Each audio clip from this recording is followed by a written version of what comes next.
Upon their return from the man of God's house, Chief Rowland and Rose relayed every detail of his instructions to Patricia.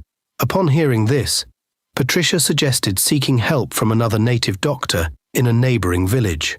However, Chief Rowland adamantly refused, his frustration evident in his voice. "Enough of this nonsense, Patricia. Have you not seen our daughter suffer enough?" he exclaimed, his tone stern. "Please, just sit quietly and let us handle this." Because Rose was tired of the ongoing struggle, she spoke up, agreeing with her father's viewpoint. "I agree with Daddy, Mum. Aren't you tired of going to native doctors without finding a solution?" she asked, her voice expressing exhaustion. "I think it's time you turned to God for help." Feeling the weight of Rose's words and seeing the determination in Chief Rowland's eyes, Patricia felt a pang of regret. She realized how her stubbornness had contributed to their family's suffering over the years. She turned to Chief Rowland and spoke with sincerity. "I'm sorry, honey, for disobeying you all these years," she said, her voice tinged with remorse. "I should have listened to you sooner."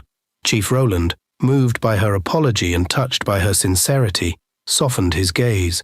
He reached out and gently took her hand, offering forgiveness. "It's okay, Patricia. We've all made mistakes," he replied, his voice filled with compassion. "What matters now is that we work together to find a solution for Rose."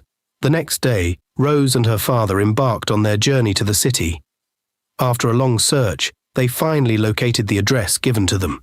To their astonishment, the relative of the old woman turned out to be Anthony, Rose's ex-boyfriend, who had relocated to the city after their breakup.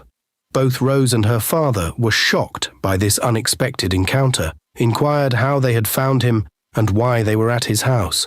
Immediately, Rose burst into tears, overcome with emotion. Chief Rowland, realizing the need for composure, urged her to stop crying. Turning to Anthony, he addressed him with sincerity. "My son, please forgive us. We are here to make amends." Confused by Chief Rowland's words, Anthony expressed his reluctance to accept Rose back into his life.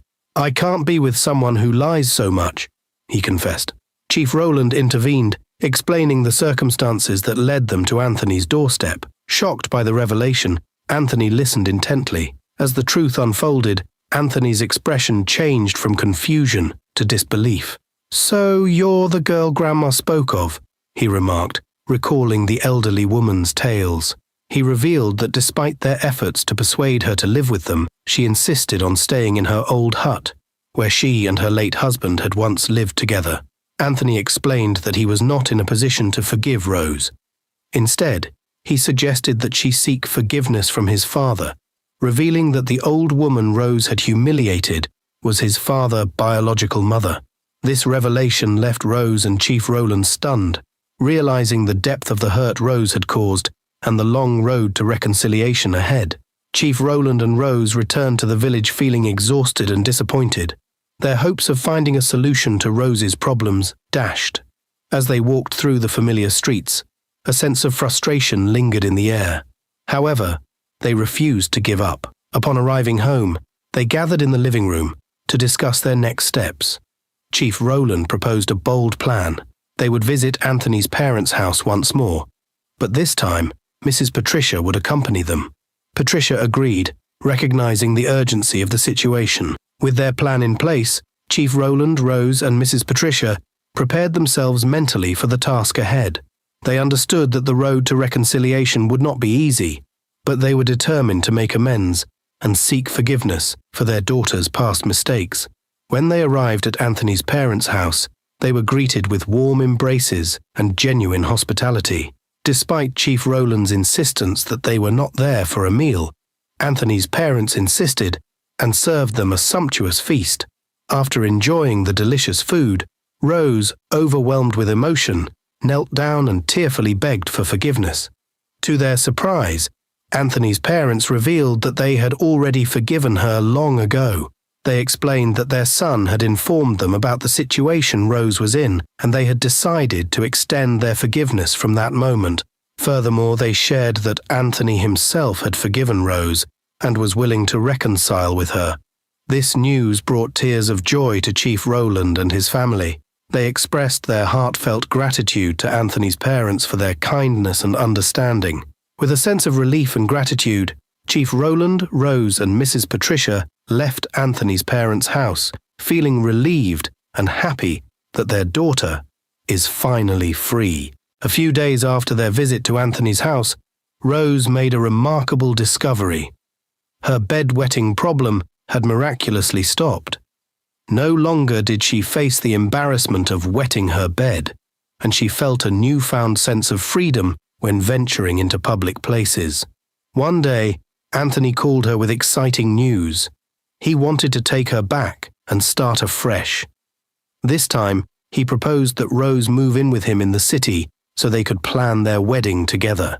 Overjoyed by the prospect of reuniting with Anthony and beginning a new chapter in her life, Rose eagerly accepted his proposal. She wasted no time in sharing the news with her parents, who were equally thrilled for her.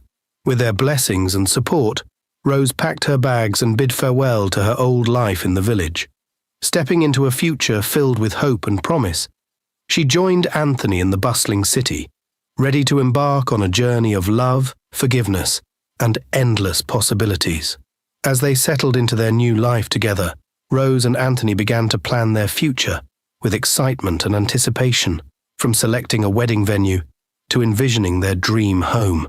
In the busy week that followed her decision to move to the city with Anthony, Rose found herself caught up in the excitement of preparing for their upcoming wedding. Each day was filled with tasks and errands as they worked together to plan their special day. One sunny afternoon, while out running errands for the wedding, Rose bumped into her ex-husband, Dennis, unexpectedly. Surprised to see him in the city, she asked him what brought him there. Dennis explained that he had also recently moved to the city and congratulated Rose when he learned about her upcoming wedding. Rose, in turn, asked if Dennis was married, to which he replied that he was not. They exchanged numbers before parting ways, with Dennis expressing his desire to attend Rose's wedding. A couple of days later, Dennis contacted Rose and asked to meet her urgently at a nearby restaurant for an important discussion. Despite feeling uncertain, Rose agreed to meet Dennis, keeping the meeting a secret from Anthony. When she arrived at the designated location, she was surprised to find herself outside a hotel instead of a restaurant. Curious and somewhat nervous, Rose decided to go inside and meet Dennis. As Rose entered Dennis's hotel room, she wondered why he had called her there so urgently.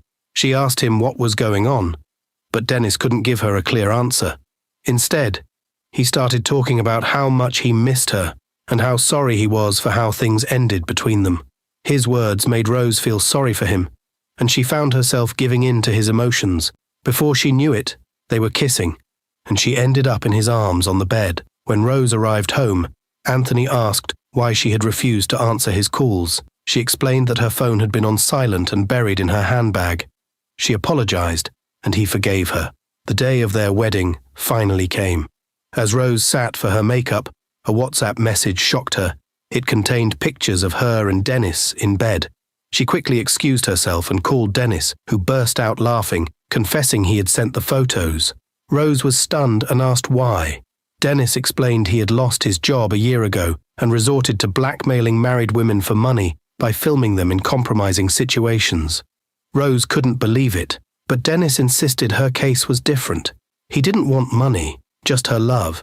He demanded she come to his hotel room immediately. Rose, furious, reminded him it was her wedding day. Dennis laughed, threatening to send the photos to her husband and post them on social media. Rose, realizing the seriousness, told her makeup artist she had an urgent matter and rushed to Dennis's hotel, her heart pounding with fear and anger. After their abominable act, Rose returned to her makeup artist, pretending nothing had happened, and they went on with the wedding. After her wedding, Dennis continued to demand her presence at his hotel, wearing her down with his relentless demands. Fed up, Rose finally stood her ground, refusing to comply any longer. She told Dennis she was done, daring him to do his worst, but the fear of her husband finding out about their illicit affairs loomed large in her mind, pushing her to reluctantly agree to pay him off. However, when Denis demanded more money just a month later, Rose reached her breaking point. Rose decided she had had enough. Determined to end Dennis's reign of terror once and for all, she concocted a plan to bring him down. She lured him to an uncompleted building under the pretense of meeting him. But this time, she was armed with a gun. As Dennis approached, unsuspecting, Rose confronted him with the weapon. With a steady hand and a heart filled with resolve, she fired 2 shots, striking him down before fleeing the scene in a desperate bid to escape the consequences of her actions.